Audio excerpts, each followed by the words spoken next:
हूँ अल्ताफ़ हुसैन मेंगल, सदर अंजुमन एहलियान बिरोई शेरशाह विलेज। ये हमारे शेरशाह विलेज बिरोई मोहल्ला तकरीबन 250 साल पुरानी आबादी है और उसी दौरान से ये अंजुमन का जो है हमारे बड़ों ने बुनियाद रखा। फिर उसके बाद ये सिलसिले चलते रहे। ये पूरे शेरशाह विलेज बिरोई मोहल्ले के जो लोग मेंबरान हैं, इसके अलावा अहले इलाके के अंदर जो भी गरीब मुस्तहिक लोग हैं उनके गमी और ख़ुशी में साथ देता है। कफ़न दफन का तमाम कफ़न वगैरह का पूरा फ्री ऑफ कॉस्ट किसी के लिए भी है, वो तमाम ये चीज़ें। और जो मेंबरान हैं उनके गमी और ख़ुशी में जो अंजुमन में दरियाँ हैं, ताल, जग, गिलास जो इस्तेमाल होते हैं वो सारे फ्री ऑफ कॉस्ट मेंबर के लिए।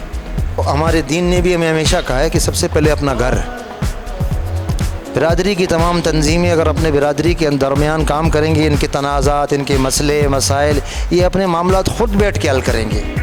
अगर ये आपस में इत्तेफाक एहतियात नहीं होंगे फिर उसके अंदर यही है कि ना इलाके में ना माशरे में यकजहती पैदा होता है, ना एक दूसरे की बात को सुनने के लिए तैयार होंगे।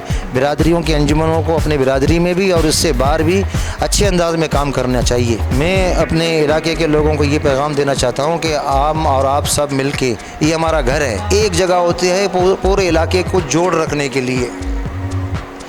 ये जोड़ की जगह आपकी ये है, अंजुमन है। गमी खुशी मसले मसाइल बायमी इत्तेफाक से तमाम लोग हम अपना बैठ कर सकते हैं। जितना हम अपने अंजुमन को मजबूत करेंगे समझे हमारा इलाका भी मजबूत होगा और हमारा घर मजबूत होगा।